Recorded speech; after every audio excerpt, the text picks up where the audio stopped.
Welcome to our fourth video, or part 4 of Descriptive Statistics.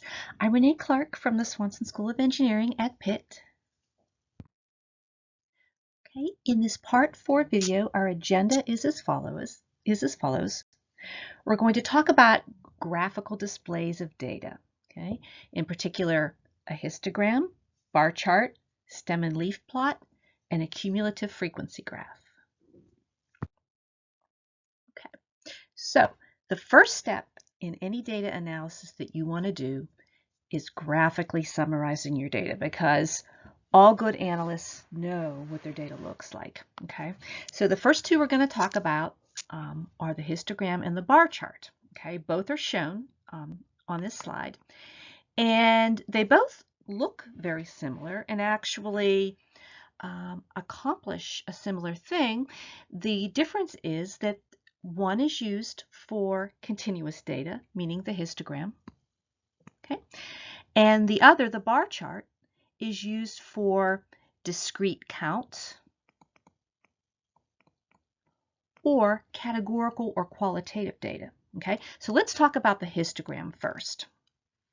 Okay, so the histogram is used to graphically summarize continuous data. So an example of a continuous variable or continuous data would be weight, for example, in pounds, right? Because weight is continuous because its decimal portion can theoretically go on and on and on, right? You can have something that weighs 10.51576 blah, blah, blah pounds. Of course, the restriction being, can you measure out that far? But theoretically speaking, number of decimals can go on and on and on. Okay, it's continuous data. Okay, but a histogram, on the x-axis, your data or your variable is represented, right? So these are weight in pounds. Okay, so here's 50 pounds, 70 pounds, 250 pounds. Okay, and what is shown on your x-axis is actually intervals for weight. So for example, this interval goes from 90 to 110. This interval goes from 150 pounds to 170 pounds, okay? And then the height of the bar represents the frequency or the number of occurrences of weights between, for example, 90 and 110 pounds, okay? And the vertical bars are shown as touching because the data is continuous, right? Okay. Contrast that with a bar chart, which shows the very same thing. In other words, your variable is represented on the x-axis, okay? But it's going to be a discrete variable or a categorical variable, okay? So in this case, our discrete variable is number of children in a household, right? And in this data, it ranges from 1 child up to 7 children per household. Okay, so for example, the number of households having 3 children, at least for this data, was 11. Okay. Now, the vertical bars are not shown as touching because this data is discrete, right? And there is, for example, no concept of 5.5 children, right? Or 1.2 children. You don't have 1.2 child, right? Okay, that's an example of discrete or count data. An example of a qualitative variable or a categorical variable or data would be, for example, M&M colors, right? How often do the various M&M colors occur in a bag of M&Ms? Okay. So let's talk a little bit more about a histogram. A histogram, as we said, shows how continuous data are distributed. Okay. A histogram shows the center of your data. Okay, so for example, with this weight data shown here, the center is roughly somewhere maybe around 160 pounds, somewhere right in there. It shows the variation or the spread of your data. So this data goes all the way from, I believe, 50 up to around 230 pounds. It shows how spread out your weight values are. Okay. It also shows the shape of your data. Okay. Is your data symmetric or is your data skewed? Okay. Well, this data is actually fairly symmetric. We see this one outlying interval here, which might tend to slightly, skew the data left, but in general, this data is fairly symmetric. Okay.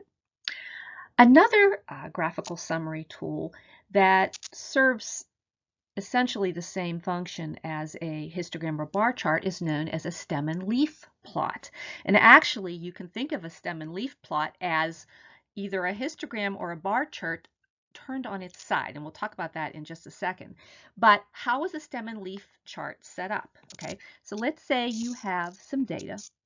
Okay, and this particular data ranges from the values of 15 up to 41. Okay, so the first thing you want to do is determine what might be the appropriate stem to represent this data. Okay, so since we have data ranging from 15 up to 41, the appropriate stem in this case are the single digits 1, 2, 3, and 4 that represent the first digit of your values. Okay, and then the leaf represents the second digit. So for example, with 15, the stem is there. 5 then goes into the leaf. Okay. Likewise for 16, the 1 is the stem. The 6 is another leaf onto that same stem. Okay. 32, 3 represents the stem. 2 represents one of the leaves off of that stem of 3. Okay. Now, picture this stem and leaf plot as rotated counterclockwise by 90 degrees. Picture that, and when you do so, you'll notice how that stem and leaf plot rotated. Looks like a histogram or a bar chart, right?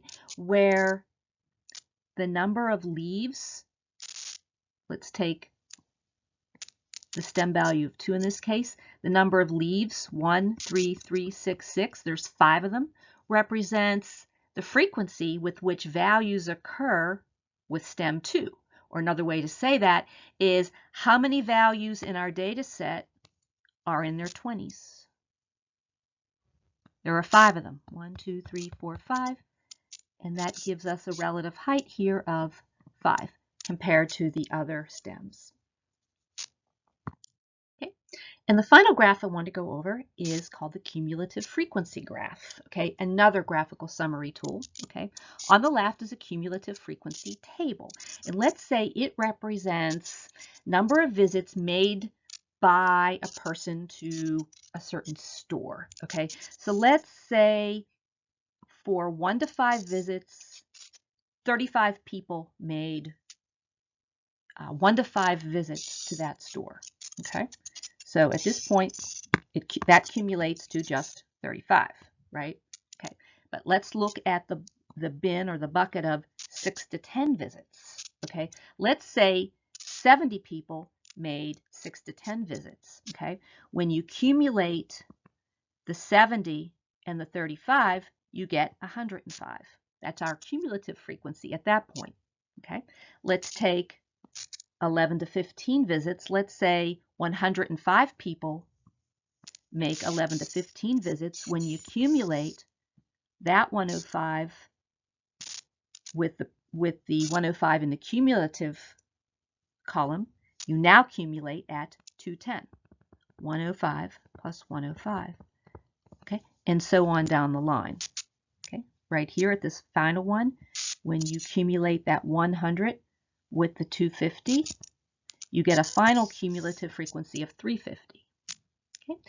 If you were to graph this data, number of visits versus its cumulative frequency, so 1 to 5, here's our 35. But our final bin of 21 to 25, the cumulative frequency is up here at 350.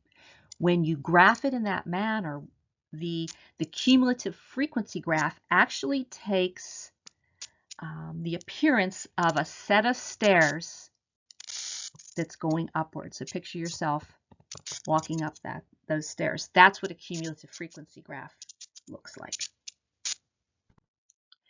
Thank you to the National Science Foundation under Grant 233-5802 of the IUSE program for supporting our work.